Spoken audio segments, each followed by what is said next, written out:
Hey, Pat Rigsby here. In today's episode, I want to talk with you about branding and conversion.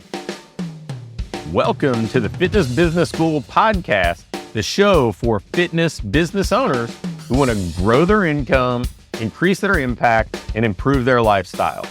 Be sure to listen till the end of this episode because we have a brand new special offer exclusive for listeners. So stay tuned. So in 2015, I launched the first course, and it was kind of like a guided course, the almost like facilitated follow along type of program that I did after selling my stake in a holding company that had franchises and certification companies and a bunch of other stuff. And it was called the Branding Conversion System. And really, it was designed to kind of marry those two things, branding for a business owner, but then direct response concepts, actual structured conversion mechanisms, because the two really work hand in hand. And as we've moved forward, really a decade later, I have been kind of happy to see that some of that stuff's gaining a little bit more traction now. People are starting to appreciate that that's how people think. But I think they miss what branding actually is. Branding is just not the colors you use or the font that you use or anything like that. Branding is really what the market thinks about you, knows about you, feels about you. And the thing that I think a lot of people in our industry miss when they're trying to sell is we only look at things from our perspective. We know what we do, the changes that we help people achieve, the difference we make in their lives, how good we are compared to others in our market. We see all that, and it's almost like we expect others to just read our mind and know it. So if we run an ad directly to an offer, which you see a lot of people do. A lot of people will run an ad on Facebook directly to an offer to come in and do something in their facility. I'm like, you're expecting these people to read your mind. You think they know everything that you know about this, so this should be a no-brainer. And in reality, it's a huge disconnect, right? Because most people who are scrolling Facebook or Instagram are not shopping for a fitness facility. They're not looking for somewhere to go say, oh man, where can I go spend $300 a month and spend every other morning at 6 a.m. through the winter? They're not looking for that, right? They're just killing time. They're checking out stuff from their friends. They're kind of mindlessly thumbing through the feed. And we're expecting them to make some sort of life-altering decision and a pretty significant commitment and get out of their comfort zone and go somewhere that's unfamiliar and go somewhere that they probably feel like, man, everybody in this place is more fit than me, because we use ridiculous images that make it look like if somebody comes in your gym, then they've hit the fountain of youth and they're all 20 years younger and they all don't have any body fat. And so the person who's just thinking about starting a fitness program looks at that and says, I can't go there. So I think that the better way to understand this is everybody has to get comfortable with a brand before they invest time and money into that brand, right? They have to give it their attention. They need risk mitigation. So how does somebody get comfortable with a brand prior to walking through the door? Well, there are a few ways that it happens, and I don't think these things get talked about nearly enough. The first is just experience, right? Like if you've been in the market for a long time, there's a bit of comfort that comes with that. If you've been in the market for a long time, people have awareness that you exist. They likely know people who've went there. There's some level of comfort and risk mitigation that just comes with you being established. And I think that's an important piece of it, but it's not enough. It's incomplete because markets are busy, people are busy, and attention is scarce. So you may have been there for a long time, but they may not be well aware of you. So the second part is a borrowed trust, because all of this kind of comes back to trust. If a friend of yours hands you a 7-day pass because they just joined a facility, or if they've been going somewhere for a while, invites you in for a bring the friend week, you're borrowing the confidence and trust in the facility because your friend has a relationship with both. They have a relationship with the facility, they have a relationship with you.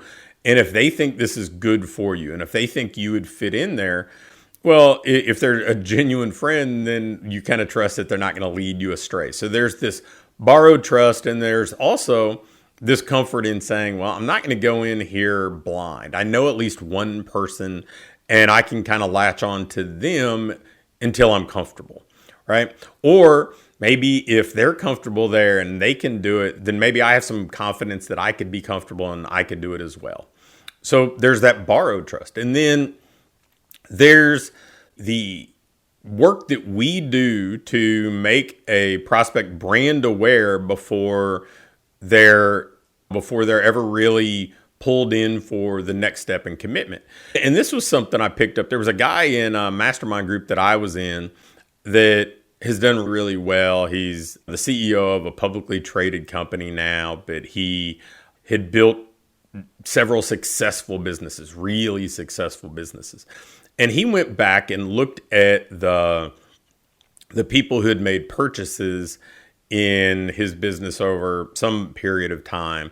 And they did some research and they said, okay, the average person who made a purchase had consumed about 47 minutes worth of their material, whether it was podcast or a workshop or a webinar or that much time invested in reading.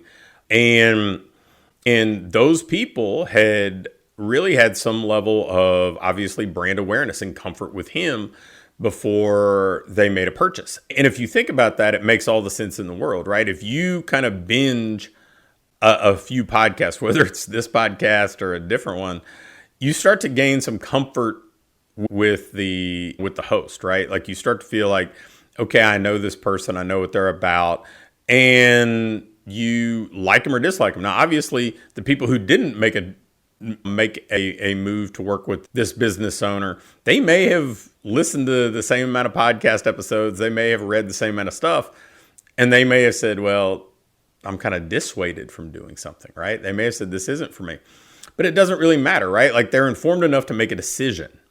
And I think that we need to understand that as well. Like if we can get people to kind of peek behind the curtain and know who we are, if we can get them to understand how we can help them, who we've helped in the past, if this is the right place for them, then they can make an informed decision and it mitigates some of their risk because they're familiar with us, they're familiar with our brand.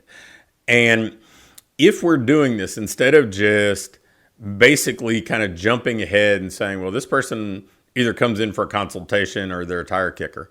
No, if we can educate them and help them see who this is for, how we can help, who we've helped in the past, who may bear some resemblance to the person we're trying to help now. Now, this person, they're more comfortable. The trust factor has improved significantly.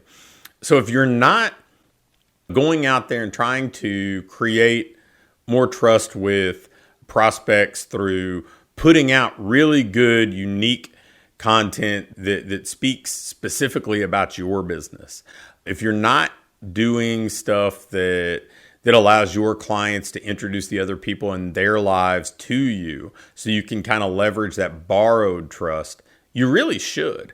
In fact, that's one of the reasons why I've really enjoyed. So a longtime friend, one of my first clients, BJ Bliffert, has done amazing things running ads for a lot of our successful clients. And it's kind of because he's the anti-agency. The agencies all use the same stock photos and the same stock copy or whatever else, and BJ customizes stuff to each individual in their market, playing around their strengths, and it's really a kind of a branding based focus. And so it's no wonder they've gotten better results than most of the people running kind of stock agency stuff. I mean, let's face it, people have more choices than they've ever had in our industry by a pretty significant multiple.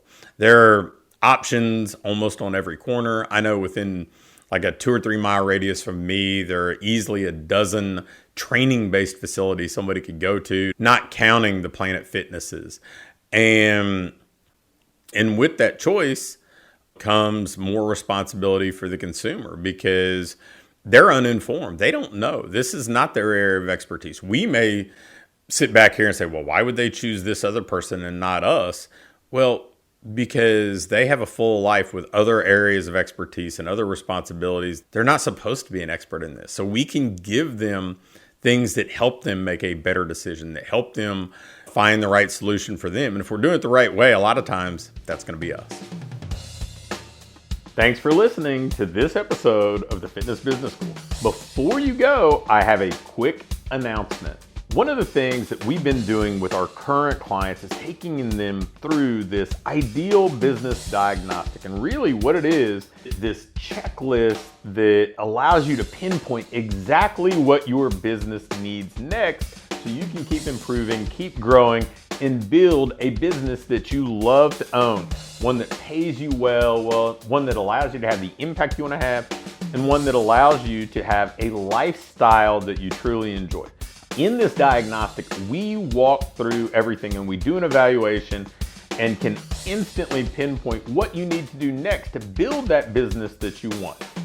I'm going to extend this opportunity to get on with either me or my team and take you through this evaluation and fix your business's most vital needs fast. So if we take you through this, you're going to be able to make those vital changes that you need to finally have what I call your ideal business.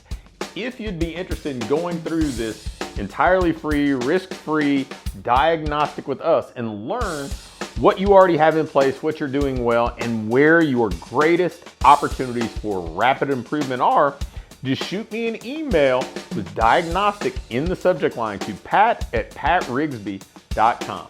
Again, an email to pat@patrigsby.com with diagnostic in the subject line will get you scheduled and take you through this evaluation to help you build the business you want.